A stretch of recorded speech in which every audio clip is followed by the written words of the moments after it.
Assalamualaikum warahmatullahi wabarakatuh. Selamat siang kepada yang terhormat Bapak Aris Diono selaku dosen mata kuliah strategi dan teknik pemberdayaan serta teman-teman semua yang saya banggakan. Kami dari kelompok 8 akan mempresentasikan mengenai potensi desa di desa, finalisasi pencetakan dokumen dan sosialisasi master plan di Kelurahan Puyuh, Kapanewon S. Toma, Kabupaten Lampung, Provinsi Ibis. Perkenalkan anggota kelompok kami, saya sendiri Muhammad Yosi, kemudian di samping saya Lolita, kemudian yang juru kamera Risman Moldova. Untuk mempersingkat waktu, baik selanjutnya langsung kita mulai saja presentasinya. Kepada juru bicara, waktu dan tempat dipersilakan.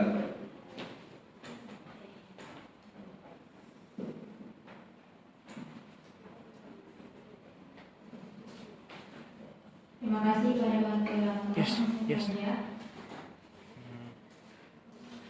Kita membahas ke profil desa ya. Jadi desa Puyuh terletak di Kelurahan Puyuh, Kapanewon Mustoma, Kabupaten Lampung, Provinsi Iblis, yang merupakan desa pesisir berfokus pada potensi lokal berbasis sumber daya alam pantai. Desa Puyuh ini memiliki topografi datar hingga landai di ketinggian 0 sampai 10 mdpl, yang sebagian besar wilayah berupa pesisir pantai, tambak hingga kawasan pemukiman, di mana pemberdayaan masyarakat di desa Puyuh ini diarahkan pada penguatan sektor perikanan dan pariwisata yang dikelola sesuai dengan kearifan lokal masyarakat setempat.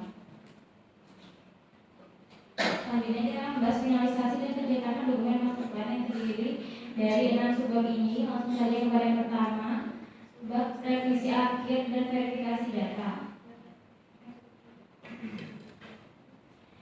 Pada revisi akhir dan verifikasi data ini merupakan langkah paling awal dalam melakukan proses finalisasi dokumen master plan, di mana pada tahap ini seluruh informasi, analisis dan rancangan program ditinjau ulang secara menyeluruh untuk memastikan bahwa dokumen benar-benar akurat, mutakhir dan relevan dengan kondisi di desa Puyuh sebagai desa pesisir pantai.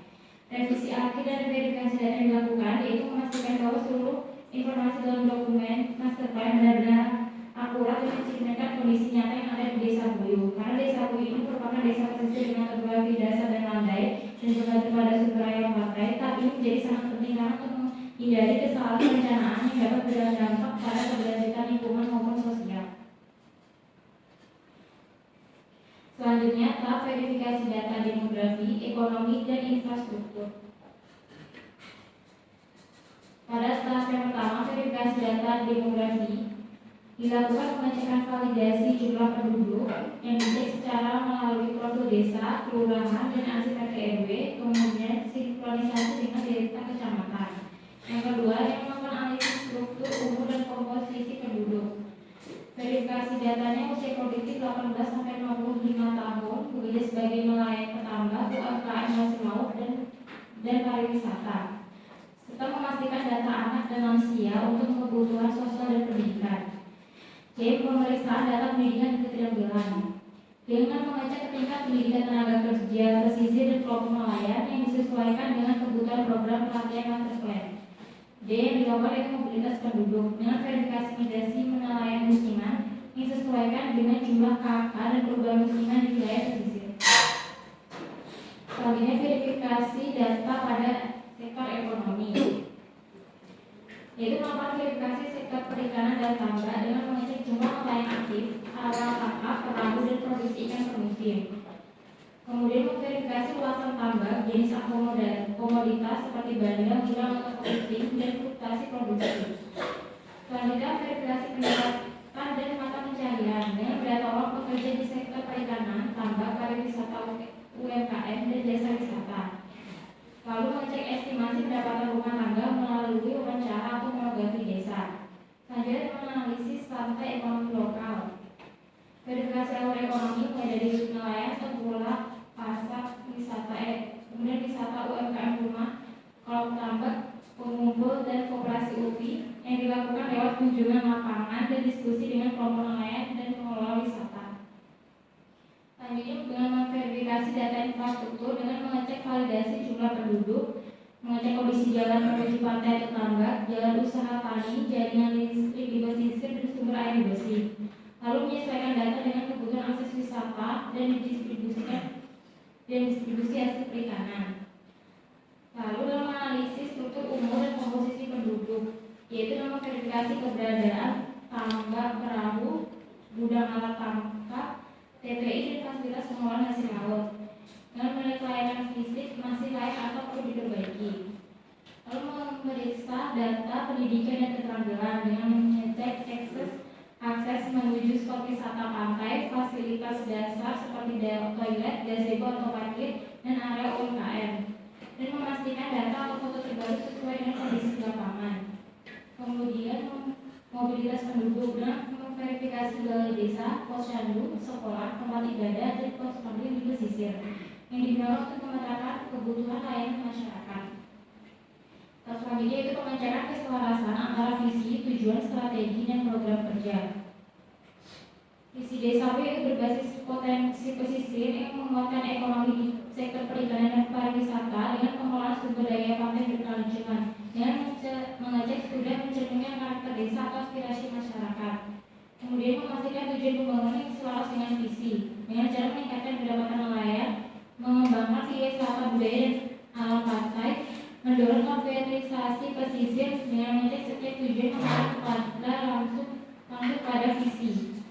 Lalu meninjau strategi pengembangan dengan memverifikasi usaha perikanan, penguatan SDM pesisir, pengembangan jalur dan spot wisata.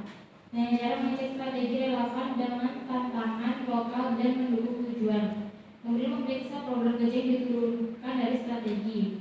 Ada pusat oleh-oleh hasil laut, pelatihan pemandu wisata, penataan akses wisata, rehabilitasi pesisir, dan pembentukan darwis yang mengecek program turunan strategi yang memberi manfaat nyata.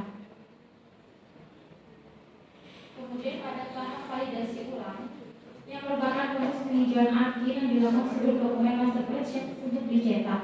Tujuannya memastikan bahwa seluruh isi dokumen benar-benar selaras dengan kondisi lapangan, yaitu memastikan kesesuaian isi dokumen dengan kondisi real di Desa Puyuh. Saat ini melakukan pengecekan mendalam untuk memastikan bahwa seluruh data dan analisis program kerja.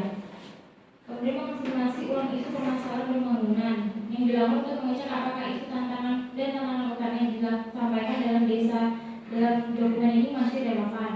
Lalu memvalidasi ulang kesesuaian prioritas kerja.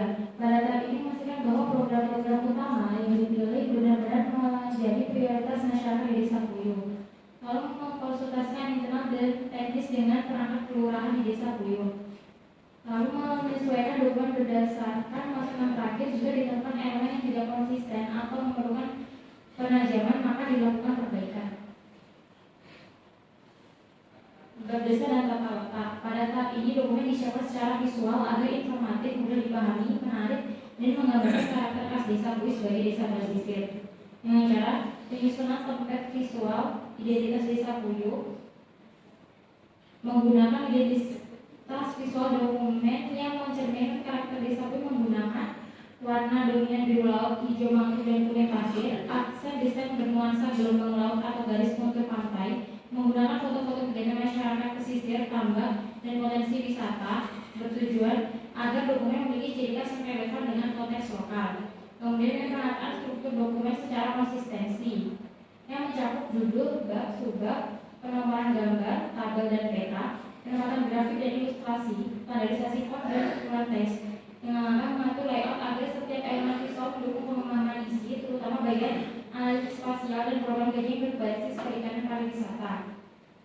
Kemudian membuat infografis untuk data kompleks. Untuk memudahkan agar Desa Puyuh memiliki data yang cukup banyak, maka dibuatnya beberapa infografis, yaitu bagian potensi hasil laut tahunan, diagram jumlah nelayan, petambak dan pelaku wisata, grafik pertumbuhan kunjungan wisata pantai, dan ilustrasi rantai nilai perikanan lokal yang bertujuan mengubah data teknis menjadi visual yang mudah dipahami masyarakat maupun pemangku kebijakan.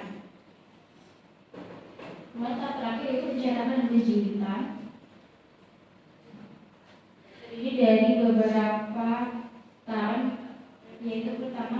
ketentuan jumlah eksemplar, kedua pemilihan bahan cetak, tiga standar cetak dengan high resolution, keempat pengecekan kecetakan secara proofing, kelima penjelitan dokumen, enam pemeriksaan akhir, tujuh distribusi dokumen, dan delapan penyiapan arsip digital. Masuk pada sosialisasi terdapat 3 tahapan juga. Yang pertama, identifikasi sasaran sosialisasi. Sasaran sosialisasi utama ada pada pemerintah lokal, yaitu kelurahan sebagai pengelola wilayah administrasi. Kemudian lembaga desa dan kelembagaan lokal, masyarakat pesisir sebagai penerima manfaat, mitra pengembang, dan akademisi dan komunitas peduli di lingkungan. Dengan tujuan sasarannya untuk menentukan pihak-pihak yang perlu memahami isi master plan, memastikan informasi tepat sasaran sesuai peran, kebutuhan, dan kepentingan, serta mendukung implementasi master plan melalui keterlibatan seluruh pemangku kepentingan lokal. Kedua, sumber bencana dan media sosialisasi. Adapun tahapannya yaitu persiapan materi yang memuat visualisasi dan penjelasan master plan, penjadwalan sosialisasi yang memuat waktu dan sosialisasi berjenjang, penentuan narasumber, membuat pemerintahan akademis, praktisi dan terkait master plan, serta penentuan metode sosialisasi, yaitu forum, diskusi, pertemuan resmi, edukasi, dan kampanye publik. Adapun media sosialisasinya ada media tatap muka, media visual dan cetak, dan media digital. Yang terakhir dokumentasi, yang berfungsi untuk menelusuri sejauh mana masyarakat memahami arah pengembangan desa dan bagaimana partisipasi lokal berperan dalam implementasinya. Dengan cara mengumpulkan bukti visual, mencatat proses dan hasil diskusi, dokumentasi materi sosialisasi, dokumentasi kehadiran peserta, pengarsipan dokumen, dan audit dokumentasi. Terima kasih dan sudah memperhatikan presentasi dari saya. Ini berikan untuk Pak moderator.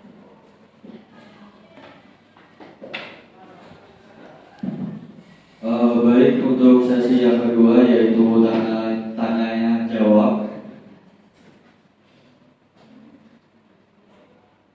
Untuk pembahasan satu bisa maju ke depan.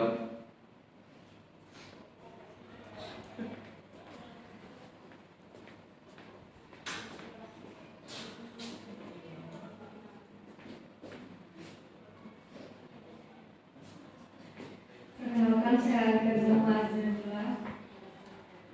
Di sini saya mau menjawab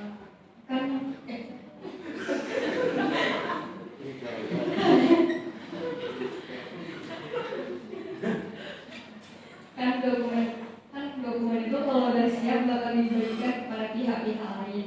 Nah, pertanyaan saya, jika banyak pihak akan mengakses dokumen, apakah format cetakan dan digital sudah memenuhi kebutuhan semua pengguna?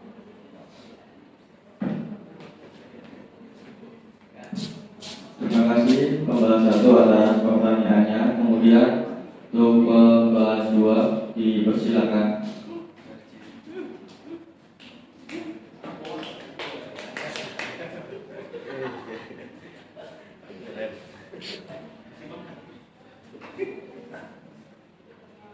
Oke, baik. Di sini saya ingin bertanya, pada tahap finalisasi dan verifikasi data, bagaimana kelompok Anda memastikan bahwa data musiman nelayan, contohnya seperti mobilitas, pendapatan, hasil tangkap, itu dapat digunakan dalam penyusunan strategi jangka panjang? Sekian, terima kasih. Terima kasih. Mungkin langsung saja bisa dijawab oleh penyaji.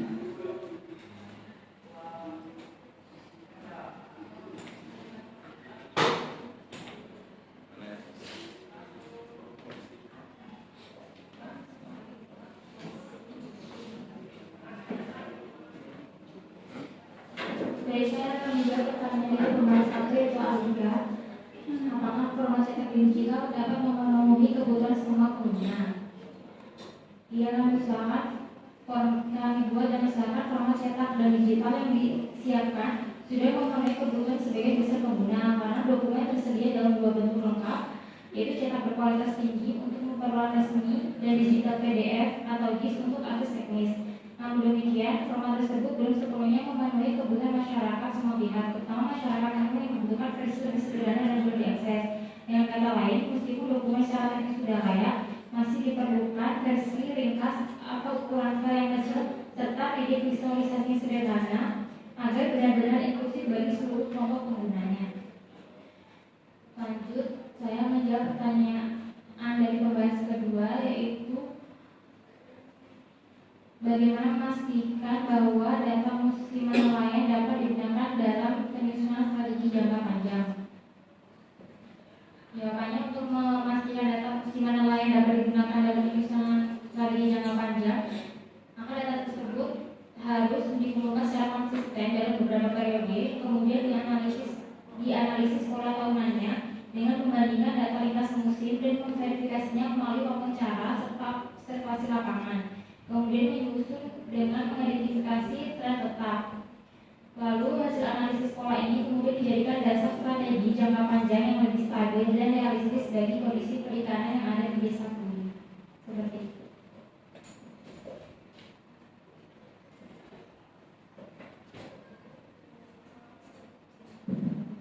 Baik, mungkin cukup sekian presentasi dari kelompok kami, kelompok lambat.